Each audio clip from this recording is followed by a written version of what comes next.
ඉතින් කොහොමද යාළුවනේ අද අපි ඇවිල්ලා තින්නේ මහරගම තියෙන ඉන්දිරා ට්‍රස්ට් කියන ආයතනයට පිළිකා රෝගයෙන් පීඩා විඳින අපේම මිනිස්සු වෙනුවෙන් අපිට කරන්න පුළුවන් දෙයක් තමයි අපේ තියෙන කොණ්ඩේ ඒගොල්ලන්ට පරිත්‍යාග කරලා විග්ගයක් විදිහට හදලා දෙන එක. ඒක මේ ආයතනයෙන් මෙලෙම කරලා දෙනවා ඉන්දිරා ට්‍රස්ට් කියන ආයතනය. මේ තියෙන්නේ ඒගොල්ලන්ගේ රිසෙප්ෂන් එක අපි ගියාම බලා ගන්න පුළුවන්. ඉතින් මේ නම්බර් එක අරගෙන මේ පේන ලිෆ්ට් එකෙන් අපි යන්න ඕනේ 6 වෙනි තට්ටුවට. මම පීවරෙන් පීවර උරන කියලා දෙන්නම් කොහොමද අපි ඒක කරගන්න ඕනේ කියලා.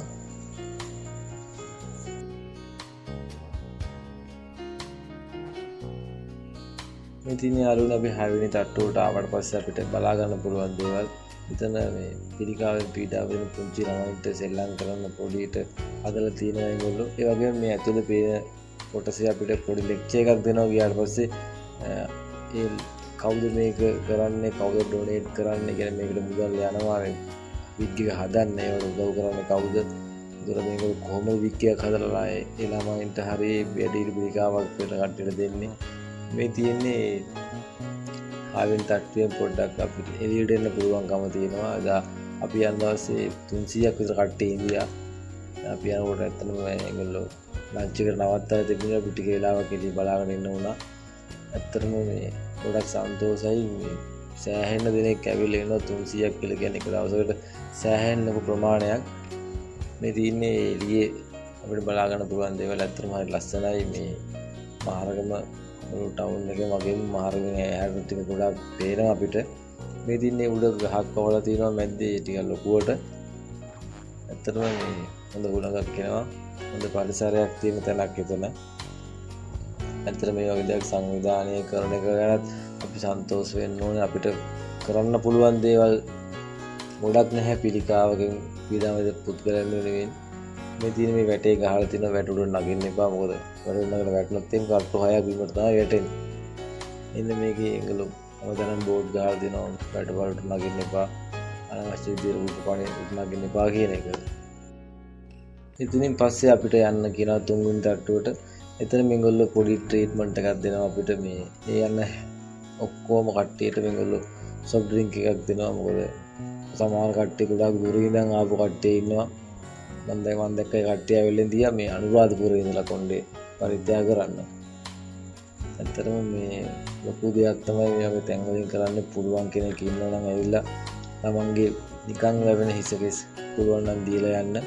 මම විස්තර ඔක්කොම දාලා තියන්නම් මේක. ඊට පස්සේ මේ කොණ්ඩේ දෙන්න ඉන්න බලාපොරොත්තු වෙන කට්ටියගේ මේගොල්ලෝ මේ කොණ්ඩේ කොහොමද කියලා බලලා චෙක් කරනවා. දිග ප්‍රමාණය සහ මේගොල්ලන්ගේ මේ කොණ්ඩේ අගිස්ස පැලිලාද ඉස්සුරු තියෙනවද එහෙම තියෙනවා නම් මේගොල්ලෝ ප්‍රතික්ෂේප කරනවා හිසකෙස් බාර ගන්න එක.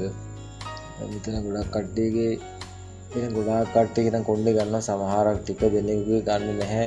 ඒගොල්ලෝ දැනුවත් නැහැ මේ කොහොමද කොණ්ඩේ තියාගන්නේ කියලා. ඊට පස්සේ ඒ කොණ්ඩේ බැලුවට පස්සේ අපි යන හැමෝගෙම කොණ්ඩේ දෙන කට්ටියගේ මේ රෙජිස්ට්‍රේෂන් එකක් කරනවා. නමගම විස්තර තියාගෙන කරනවා. අනිවාර්යෙන්ම මේ පොඩි ළමයි ඉන්නවා නම් අම්මත් එක්ක තමයි යන්න ඕනේ. මෙතන මේ පුංචි දුවෙක් ඉන්නවා. මම හිතන්නේ අවුරුදු 6ක් 7ක් විතර කොණ්ඩේ ගොඩක් තියෙනවා. ඒ අම්මත් එක්ක තමයි වාඩි වෙලා ඉන්නේ ඇවිල්ලා. විස්තර ඔක්කොම ගත්තාට පස්සේ අපි යනවා පළවෙනි තට්ටුවට. පළවෙනි තට්ටුවෙන් තමයි මේ කොණ්ඩේ කපන එක කරන්නේ ඒගොල්ලෝ. එතන ලොකු පිරිසක් ඉන්නවා. ඇත්තටම මේ වැඩේ කරගෙන යන්න උදව් කරන්න. ඒ වගේම මේ ගොඩාක් කට්ටියකට ඒගොල්ලෝ පුවා කලින් මෙහෙම ලොකු සෙනගක් ආවේ නැහැ කියලා. අද 300කට වඩා වැඩි පිරිසක් වෙන සාමාන්‍ය බින්දර 150 200ක් ලු ඉන්නේ. මේගොල්ලෝ අර මැනපු කොණ්ඩේ මේ අඟල් 15ක් තමයි දිග ගන්නෙ. ඒ දිග මැන්නට පස්සේ ඉතින් යා රබර් බෑන්ඩ් එකක් දාලා ඉතින් පල්ලෙහාට ගොතනවා මේගොල්ලෝ. ගොතලා ඉවර වෙලා තමයි කපන්නේ. මේ මගේ පොඩ්ඩ දෙන්න. මේගොල්ලන්ට තමයි සන්තෝෂයි.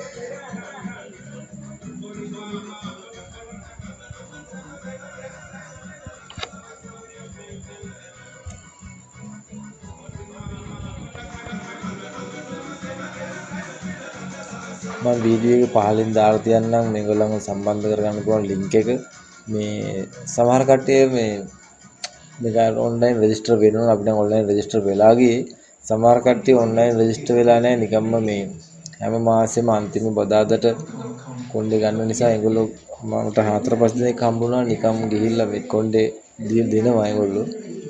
අපි දන්නේ නැති නිසා අපි නම් රෙජිස්ටර් වෙලා ගියේ වෙලාවක වෙන් කරගෙන. සමහර කට්ටිය ඇවිල්ලා වෙලාවක වෙන් කරගන්න නැතුව මේ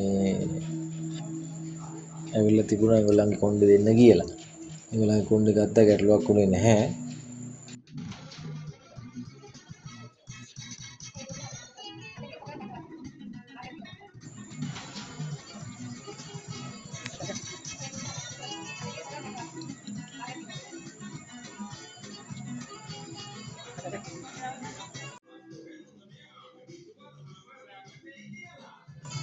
ඇත්තටම පුළුවන් කෙනෙක් ඉන්නවා නම් කොණ්ඩේ දෙන්න කැමැත්තෙන් ඉන්නවා නම් මේ වගේ දෙයකට ඇවිල්ලා උදව්වක් කරන්න. ඇත්තටම කාර්ය මණ්ඩලයේ කට්ටියත් බොහොම මේ සුහදව කතා බහ කරනවා කිසිම මේ ප්‍රශ්නයක් නැතුව. ඒගොල්ලෝ කොණ්ඩේ කැපෙන තැන කියනවා අනිවාර්යෙන් මෙච්චර කඩු වෙනවා ප්‍රශ්නයක් නැද්ද කියලා අහලා තමයි කපන්නේ. නැත්තම් හදිසියෙවත් කොණ්ඩේ කැපෙන වැඩි වුණොත් එහෙම ඒගොල්ලෝ ඒක බැලන්ස් කරලා දෙනවා මම හිතන්නේ.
මේ ඉන්නේ පොඩ්ඩු දෙන්න එතනට ගොඩක් මහන්සි අපි උදේ 9 මාට 10 ට තමයි ගෙදරින් ආවේ.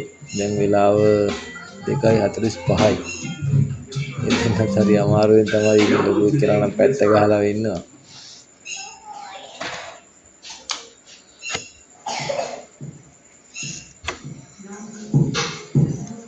අනිත් කාරණේ තමයි මේගොල්ලෝ මේ වගේ අපි ඉන්නේ දැක්වට පස්සේ කියන්නේ පර්ෆෙක්ට් hear cut එකක් දාන්න ඒගොල්ලෝ කියනවා සැලූන් එකට ගිහලා හරියට චුට්ටක් කොණ්ඩේ කපා ගන්න කියලා. ඒගොල්ලෝ ඒ වෙලාවට ෂේප් කරලා දෙනවා කොණ්ඩේ. ඒගොල්ලෝ කොණ්ඩේ කොටස කපලා අයින් කරගෙන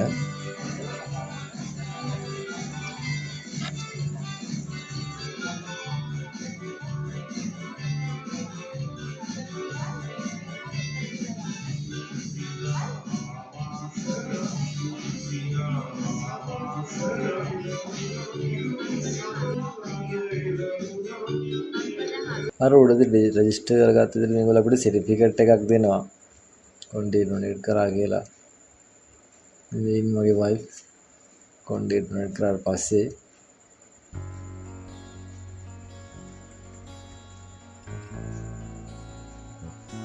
එයා කුඩ කාලෙකින් රීති බලාපොරොත්තුවක් එයාගෙත් කොණ්ඩේ මේ විදිහට පරිත්‍යාග කරන පිළිකාරෝගින් වෙන්නේ. ඊට පස්සේ දැන් ඔක්කොම ඉවරයි කොණ්ඩේ කපලා බාර දීලා.